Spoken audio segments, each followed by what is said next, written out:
Oyez, oyez, braves gens, intrépides gens, de votre attention, j'aurai besoin le temps de quelques minutes, le temps de faire hérisser quelques poils, le temps de faire monter quelques rythmes cardiaques.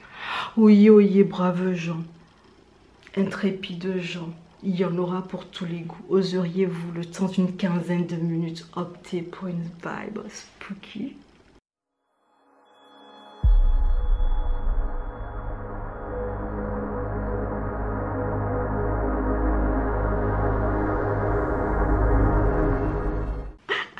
Bon, j'arrête mes conneries quand même. J'ai rallumé la lumière.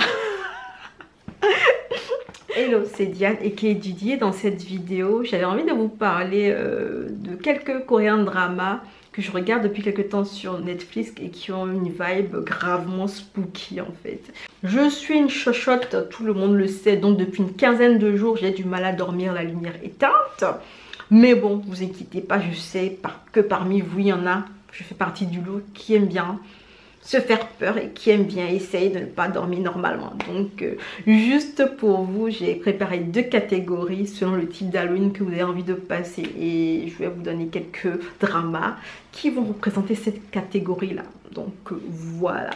Avant d'aborder les dramas selon les catégories que je vais vous proposer, j'ai envie de vous parler d'un système de notation que je mets en place pour vous donner à peu près ce que je ressens, ce que je pense de ces dramas-là pour que vous ayez une idée en fait de la qualité de l'histoire et des frissons que cela peut donner. Voilà. Vu qu'on est sur une vibe spooky là, il faudrait bien qu'on sente le frisson là quoi. Donc voilà. Bref, pour le système de notation des histoires, une étoile pour l'histoire voudra dire qu'elle est nulle. Sincèrement, passez votre chemin limite. 2 étoiles pour l'histoire voudra dire que ben c'est un peu peut mieux faire. 3 étoiles pour l'histoire voudra dire qu'elle est pas mal l'histoire finalement. 4 étoiles pour l'histoire voudra dire que c'est une histoire qui est plutôt bonne, bien équilibrée. 5 étoiles pour l'histoire voudra dire que enfin c'est du très très bon, c'est une trop bonne histoire en fait. Foncez, il n'y a même pas photo, sincèrement. Voilà, pour les frissons, j'ai mis aussi en place le même type de notation et frisson égale à 1 comme étoile, je dirais que j'ai même pas eu un poil qui s'est hérissé parce que bon, il n'y a pas eu d'effet vraiment sur moi quoi. Frisson égale à 2, je dirais que les jumpscares ont parfois eu raison de moi, parfois.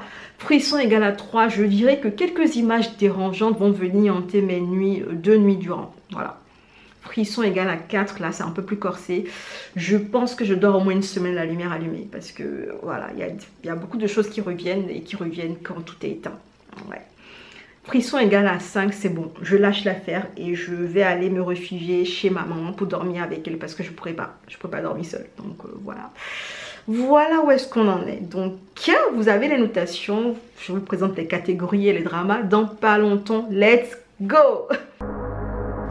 Zombies, vampires et monstres en tout genre. Du coup, dans cette catégorie, le premier drama dont j'ai envie de vous parler s'appelle Zombie Detective. C'est un drama coréen de 12 épisodes de 70 minutes.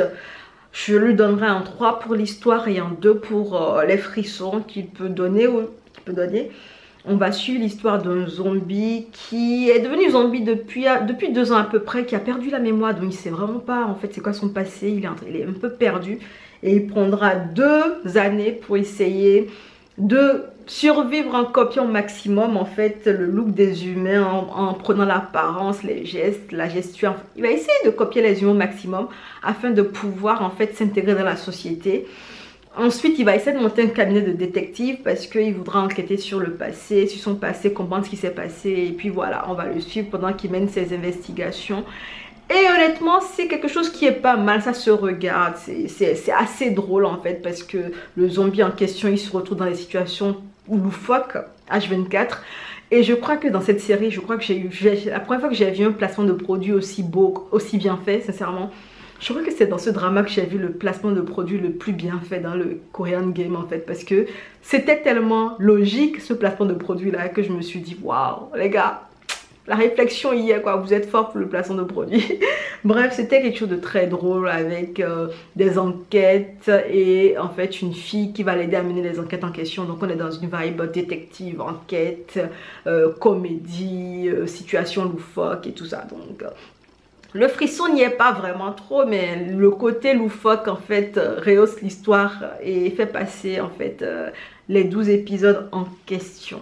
Le deuxième drama dont j'ai envie de vous parler dans cette catégorie en fait, c'est le drama Blood, qui du coup est un drama de vampire. En fait, on va suivre pendant 20 épisodes de 60 minutes un vampire qui est vampire depuis qu'il est né, c'est-à-dire que dans l'histoire du drama en question, les vampires, ils ne viennent pas vampires parce qu'on les a mordis, il y a des familles originelles. Et du coup, notre cher Park Ji-sung est issu d'une famille de vampires. C'est un virus qui est la cause de son état de vampire. Ses parents ont disparu ou sont décédés dans des circonstances très intrigantes.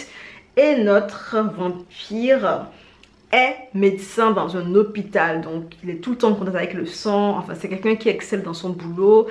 Et du coup, personnellement, c'est un drama. Et voilà, on va suivre un peu son histoire dans l'hôpital. On va suivre comment il essaie de résoudre les cas. On va suivre comment il essaie de contenir sa soif malgré tout le sang qui est H24 dans ses environs. C'est une histoire à laquelle j'avais donné 2 pour le côté frisson et 2 pour l'histoire, parce que personnellement j'avais eu l'impression que l'histoire aurait pu être mieux exécutée.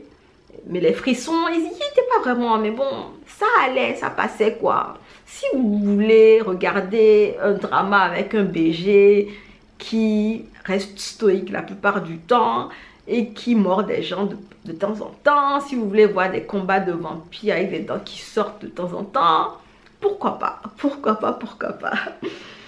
Le troisième drama dont j'ai envie de vous parler dans cette catégorie, c'est Bulgasal Immortal Soul. En fait, c'est une histoire de 16 épisodes de 60 minutes. Et j'ai donné 3 en fait pour l'histoire. J'ai donné 3 étoiles à l'histoire et 3 étoiles pour le frisson. On va suivre Don Wall, un homme âgé de 600 ans. Un homme, c'est pas vraiment un homme en fait. C'est plutôt une créature en fait qui a été maudite il y a 600 années de cela.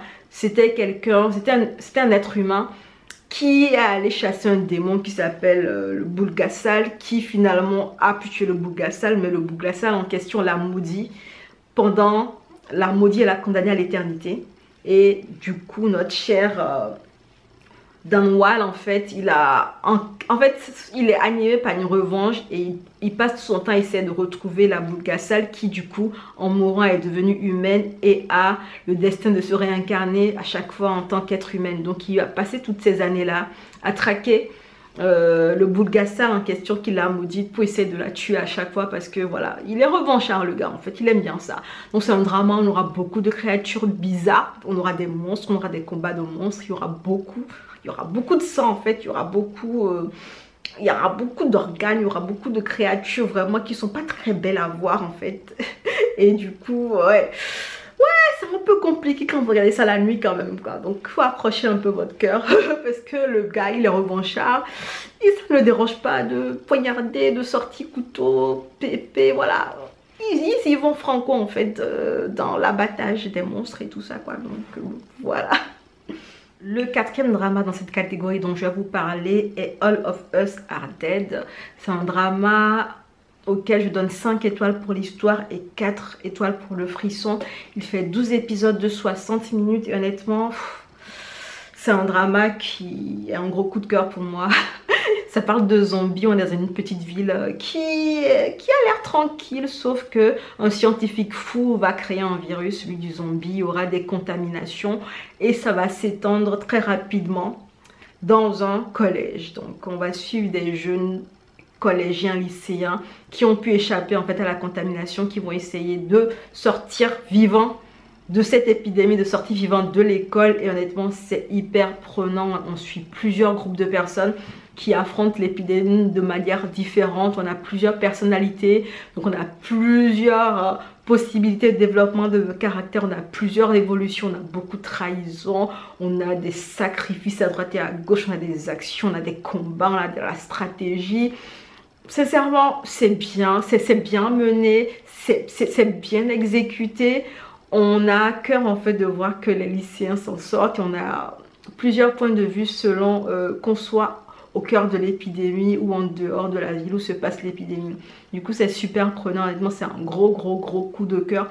Je ne peux que vous le recommander, sincèrement. Il est disponible sur Netflix. Enfin, tous les dramas de cette vidéo le sont normalement. Donc, n'hésitez pas à aller faire un tour. Il est vraiment excellent si vous aimez les dramas qui parlent de zombies. Honnêtement, c'est maxi gros coup de cœur pour moi personnellement. J'ai vraiment kiffé le temps que j'ai pris à regarder ce drama. Honnêtement, allez le voir les gars, allez le voir. Alors, le 5e drama dont j'ai envie de vous parler dans cette catégorie s'appelle Sweet Home. C'est un coréen drama qui fait 10 épisodes de 50 minutes. Et je lui ai donné 3 pour le côté histoire et 3 pour le côté frisson. On a Cha Hyun-sung, un lycéen qui est victime de harcèlement scolaire, qui est emmené dans un immeuble un peu paumé. Il est à 2 doigts de se suicider. Donc honnêtement, il n'en a plus rien à faire de la vie là où il en est. Il ne doit sa survie qu'à une fille en fait qu'il a croisée pendant qu'il essayait de se suicider, qui lui a dit quelque chose, donc il a réfléchi, il a reporté sa tentative à plus tard. Et le temps qu'arrive ce plus tard là, en fait, il y aura quelque chose qui va se passer. Des personnes vont se retrouver infectées par un virus bizarre dont personne ne comprend l'origine. Un virus qui transforme des personnes en monstres en se basant sur, en fait, leur envie de cupidité. En fait, on a des envies bizarres. Enfin, le virus va cibler les envies bizarres et va se baser sur ces envies-là pour créer des monstres en fait. Donc c'est hyper étrange comme démarrage. En fait, on ne comprend pas ce qui se passe. On voit des monstres surgir à droite et à gauche. On ne comprend pas le process de contamination. Au moins chez les zombies, on sait comment est-ce que ça se contamine. Mais dans ce cas-ci, on ne comprend pas en fait qui peut être contaminé. On te mord, tu es contaminé ou pas en fait. Il y a un flou qui entoure cette histoire-là. Il y aura des expérimentations de l'armée qui vont être mêlées en fait à l'histoire. Il y aura un jeune en marge de la société qui va se retrouver contaminé, mais qui gère quand même son côté bestial, de sorte à ce qu'on puisse utiliser en fait son côté bestial pour lutter contre les monstres qui ont perdu la raison. Et du coup c'est super drôle en fait de suivre tout un immeuble qui se retrouve vraiment isolé parce que du coup l'extérieur est peuplé de monstres et même à l'intérieur de l'immeuble de temps en temps il y a des personnes qui sont infectées par le virus, on ne sait pas comment. Donc honnêtement il y a beaucoup d'actions. On est tout le temps en fait sur la chasse aux monstres parce qu'on ne sait pas en fait, enfin on connaît les symptômes mais chacun cache les symptômes quand il les a, donc c'est compliqué de deviner qui sera le prochain monstre, de l'isoler en fait, donc voilà. C'est un peu compliqué. Il y a un truc qui m'a fait énormément rire dans cette série, c'est la bande son parce qu'ils mettaient des chansons, j'étais là en mode mais vous êtes sérieux les gars? Vous savez les chansons pour montrer des actions cool, j'étais là en mode ok. I get you, donc voilà. C'est plutôt pas mal parce que j'ai regardé la série jusqu'au bout et à part le démarrage en fait avec le jeune Cha Hyun-sung qui du coup découvrait ses pouvoirs que j'ai trouvé un peu lent, c'est une histoire quand même qui tient bon, qui garde quand même un fil conducteur qui est pas mal, qui reste cohérente et dont la fin quand même m'a fait m'interroger parce que je me suis dit tiens, ça peut être sympa s'il continue dans cette lancée. Donc voilà, c'est pas mal du tout. Voilà pour cette catégorie. On va passer à la catégorie suivante. Paranormal et sciences occultes. Personnellement, c'est une catégorie qui me fait flipper de ouf en fait. Tout ce qui est paranormal et sciences occultes, je suis là toujours à flipper pour ça parce que je suis une chochotte. Et tout ce qui n'est pas explicable raisonnablement en fait, ça me fait encore plus flipper. Donc je suis là en mode oh mon dieu, qu'est-ce qui se passe? Donc le premier drama dont j'ai envie de vous parler s'appelle The Cursed. C'est un drama auquel j'ai donné 4 étoiles pour l'histoire et 3 étoiles pour le côté frisson. On est sur 12 épisodes de 60 minutes et on va suivre une journaliste, Im Ji-in, qui fait tout en fait pour être la voix du peuple. C'est-à-dire que elle va essayer d'aller creuser des histoires, en fait, d'aller rendre justice à des personnes qui se font écraser par des gens puissants. Et elle va quand même rencontrer un cas d'un employé d'une grande boîte qui dit avoir été en fait agressé par le patron de sa boîte. En creusant un peu plus en fait, elle va croiser le chemin d'une enchanteresse qui lui dit que en fait le patron de la boîte en question qui s'appelle Forrest est un être humain qui est possédé par un esprit diabolique et que le problème ce n'est pas essayer d'incriminer le président en question en tant qu'être humain, mais c'est d'essayer de combattre l'esprit qui le possède. Notre journaliste, très cartésienne, n'y croit absolument pas un mot bien entendu. Et c'est au fil du temps qu'elle va comprendre que l'enchanteresse avait raison parce que celle-ci arrive à lancer des malédictions. Donc on est vraiment dans un drama où il y aura des luttes de force. En fait, on a des esprits qui s'affrontent. Et honnêtement, la beauté de ce drama, elle est dans l'histoire qui est juste parfaite. C'est une histoire qui vous prend au trip, c'est une histoire que vous adorez voir parce que c'est magnifiquement exécuté. Les personnages sont très hauts en couleur. En fait, on a une enchanteresse, on a une journaliste, on a un policier qui mène l'enquête en fond et on a en fait une chamane, honnêtement. C'est la bad bitch, elle est du côté obscur de la force, mais je vous assure que vous allez la trouver fascinante. Elle est très charismatique. Tous les rituels auxquels elle prend part sont vraiment... On sent la passion dedans, quoi. Et il y a énormément de passion dans tout ce que font les gens, même qui sont du côté de la force obscure, qui vous émerveillent parce que vous dites, mais ils sont passionnés par ce qu'ils font, même s'ils font des choses qui sont pas très catholiques, quoi. Donc honnêtement, c'est super prenant. C'est un drama que j'ai beaucoup apprécié. Vous vous rendez compte, je lui ai donné un 4 pour l'histoire quand même, parce que honnêtement, c'est trop bien fait. C'est vraiment trop bien fait. Trop bien fait. Je ne sais même pas en fait comment est-ce que j'ai pu prendre autant de temps pour le regarder, parce que je n'ai pas enchaîné les 12 épisodes d'affilée, je les ai regardés petit à petit, mais honnêtement, quand je regardais les rituels auxquels participait l'enchanteresse ou la chamane, j'étais en admiration parce que vous sentez en fait que l'équipe de réalisation derrière a pris le temps de faire un focus, de capturer de manière magnifique ces scènes-là pour vous donner envie en fait, parce que c'est le côté chamanique, c'est le côté sortilège, malédiction qui prennent bien. En fait, dans le drama, on est sur une histoire qui est vivante, on est sur des sortilèges qui font vrai, qui font peur, on est sur des malédictions, on est sur des luttes entre le bien et le mal. Quoique, il y a du gris quand même dans le bien aussi, parce que voilà, c'est des personnes qui lancent des malédictions, donc honnêtement, c'est une histoire qui tient à tout le long. Elle vous tient en mode hype quand même, donc c'est quelque chose que je vous recommande si vous avez le temps et que vous aimez tout ce qui est lié aux sciences occultes. Voilà. Le deuxième drama dont j'ai envie de vous parler dans cette catégorie s'appelle Sell Your Haunted House. C'est un drama auquel j'ai donné 4 pour l'histoire et 3 pour le frisson. On est sur 16 épisodes de 70 minutes. Et en fait, on va croiser en fait une courtière en immobilier qui est vraiment particulière. On dit Anne, elle est exorciste aussi. Et sa particularité, c'est que elle va en fait aller sur des propriétés qui sont censées être hantées, va proposer aux propriétaires de ces propriétés-là qui ont envie de les vendre, en fait, d'exorciser la propriété en question afin de la remettre sur le marché au prix actuel. Parce qu'en général, quand les propriétés sont hantées et tout ça, les gens n'ont pas envie d'acheter les biens immobiliers, donc en fait les propriétaires se retrouvent à descendre le prix comme pas possible. Habituellement, pour exorciser, elle a besoin d'un psychique qui va en fait contenir l'esprit le temps qu'elle l'immobilise et qu'elle le renvoie en fait dans l'au-delà. Mais son psychique habituel dans l'histoire en fait a eu le bras cassé suite à un exorcisme qui s'est un peu mal passé. Donc à la recherche d'un nouvel exorciste, d'un nouveau psychique, elle va tomber sur Inboom, un escroc en fait qui utilise les fantômes pour gagner de l'argent. Donc vous imaginez, c'est quelque chose, c'est un drama qui est vraiment hyper drôle parce qu'on a un escroc qui est vraiment...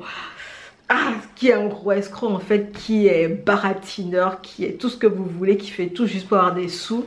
Et une fille qui est investie en fait dans une mission exorciser tous les esprits et surtout découvrir la vraie raison derrière le décès de sa mère qui était exorciste aussi. Honnêtement, c'est un drama qui est très prenant parce que du coup, c'est un drama qui va fonctionner en termes d'exorcisme sur les biens immobiliers. Donc on aura plusieurs histoires qu'on va nous présenter durant les 16 épisodes. On aura plusieurs personnages en fait qu'on va croiser, donc plusieurs histoires qui seront plus ou moins intéressantes, émouvantes, prenantes. Vous savez, des histoires en fait, la diversité des personnages et des histoires rendent le drama très vivant et très intéressant parce que du coup on n'est pas sur un même schéma, on a différents types de schémas qui sont super intéressants. J'ai adoré le fait qu'on n'ait pas une romance à proprement parler dans l'histoire en fait. Notre exorciste est là juste pour exorciser en fait, et on n'aura que de la franche camaraderie entre ceux qui sont acteurs dans l'agence immobilière qui a en charge d'exorciser les biens et tout ça. Et c'est très beau à voir. On a des combats qui sont un peu... C'est pas what the fuck. On a des combats en mode bad bitch et tout ça. Et on a des ambiances un peu effrayante parce que du coup en fait on reste sur des fantômes qui peuvent apparaître d'un moment à l'autre, on ne sait pas ce qui se passe, ils apparaissent et il y a des jumpscares. Vraiment c'est un peu flippant quand même parce que les moments où on ne s'y attend absolument pas, on voit parfois les fantômes vraiment et puis ouais c'est compliqué. Le quatrième drama dont j'ai envie de vous parler dans cette sélection s'appelle Hellbound.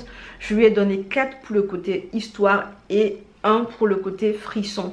Il fait 6 épisodes de 50 minutes et en fait, on ne sait pas ce qui se passe, mais un jour en fait, on a 3 créatures qui surgissent dans les rues de Séoul et qui condamnent en plein jour en fait,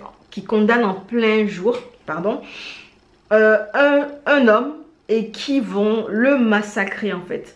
C'est-à-dire qu'on a des créatures bizarres qui apparaissent, qui exécutent une sentence en fait, que la personne aurait reçue en prémonition. On lui dirait, bon, tu vas mourir dans tel nombre de jours. Et les monstres viennent exécuter la sentence de mort en question. Et ça arrive de plus en plus dans la ville de Séoul. Il y a de plus en plus de cas. Un jeune leader charismatique va profiter de la confusion qui va régner pour créer une religion en fait, où ils vont essayer en fait d'imposer des règles pour ne pas se faire attaquer par, pour ne pas en fait avoir les prémonitions en question, pour ne pas se faire attaquer par les monstres qui viennent exécuter la sentence. Et comment vous dire que ce drama m'a fait frissonner en fait pour le côté propagande. C'est vraiment, il se passe vraiment du n'importe quoi dans cette histoire parce que une religion en fait vient imposer tout ce qu'elle pense sa vérité à une population qui, elle a peur parce qu'elle ne comprend pas en fait ces phénomènes paranormaux qui se passent dans les rues de Séoul. C'est une population qui a peur, qui essaie de se rattacher comme elle peut en fait à une raison, à une vérité, à une raison derrière toutes ces manifestations bizarres. Et la religion en fait va venir asseoir en fait sa suprématie et va vouloir imposer des choses pour la société. Soit on est avec la religion, soit on est contre la religion. Et quand on est contre la religion, on est limite contre le pays. Donc c'est vraiment fascinant dans le côté propagande parce qu'on voit le mécanisme de la propagande qui est en pleine action. Et c'est vraiment ce côté-là qui m'a énormément fait frissonner. Pardon. Je me suis dit, waouh, les choses qu'on voit quand même. Et l'histoire est vraiment très bien menée parce que on a envie de comprendre ce qui se passe parce que du coup on n'a pas vraiment d'explication et on voit les créatures, on voit les prophéties, on voit les créatures exécuter les sentences, on se dit mais qu'est-ce qui se passe dans ce drama? Donc honnêtement c'est hyper prenant jusqu'au dernier épisode, c'est là en mode mais qu'est-ce qui se passe? Et c'est un drama qui ne s'attache pas à un personnage en particulier, on va suivre plusieurs personnages qui ont des buts spécifiques, qui n'ont pas les mêmes buts du tout en fait et qui n'ont même pas à cœur de rester longtemps dans l'histoire en fait. Donc c'est super drôle à voir en fait, faut pas s'attacher à un personnage et ça prend de court quoi parce que du coup on se dit ah ouais tiens ok t'es passé à autre chose, ok d'accord. Bref j'ai trouvé ça très intéressant sur le modèle de la propagande et voilà c'est un drama que je vous recommande si vous êtes intéressé par ce genre de vibe et si vous voulez essayer de comprendre des choses qui n'ont pas d'explication. Donc voilà. Le dernier drama dont j'ai envie de vous parler dans cette catégorie s'appelle Godam. C'est un drama auquel j'ai donné 4 pour le côté histoire et 5 pour le côté frisson. Il fait 8 épisodes de 10 minutes et comment vous dire que ce drama m'a fait très peur. Très peur. 8 épisodes de 10 minutes je vous dis. Et il m'a fait grave peur. Grave peur. Parce que honnêtement on est sur des réécritures en fait de contes, des légendes urbaines et tout ça. Et ils sont très visuels en fait dans l'histoire qu'ils vous racontent. On vous montre des choses, on vous montre des monstres, on vous montre des fantômes, on vous montre des trucs avec plein de sang, on vous montre des têtes, on vous montre... Ils sont très visuels, du coup c'est des images qui vont s'installer dans votre subconscient, vont s'installer dans votre tête et vous allez y repenser. Après ce drama-là, j'ai pas pu dormir seule pendant quelques jours. Donc voilà, vous êtes prévenus. C'est 8 histoires qui ne sont pas corrélées en fait. Vous pouvez les regarder dans le désordre, il n'y a pas de souci. Mais c'est des histoires qui sont très visuelles. Et vu qu'elles sont assez courtes en fait, tout monte en intensité très rapidement. Et en fait, on atteint le pic de tension très rapidement. On atteint le pic de peur très rapidement. On est en mode, waouh, c'est flippant. C'est grave flippant. Donc voilà. N'hésitez pas à glisser en commentaire d'autres dramas dans le genre spooky qui pourraient m'intéresser. Au vu de ce que je vous ai montré comme drama que j'ai vu récemment, je pense que vous savez à peu près où me titiller là au niveau des sciences occultes et le paranormal. Voilà. Trouvez-moi des trucs de genre, mettez ça en commentaire, n'hésitez pas. Hein. Voilà ce que j'avais envie de partager avec vous. Voilà ce que j'avais vu récemment sur Netflix en termes de drama spooky. N'hésitez pas à me dire ce que vous avez pensé de cette vidéo en commentaire. Pour ma part, j'ai fini avec cette vidéo. Donc on se dit à bientôt dans une prochaine vidéo. Et en attendant, prenez soin de vous. Allez, ciao!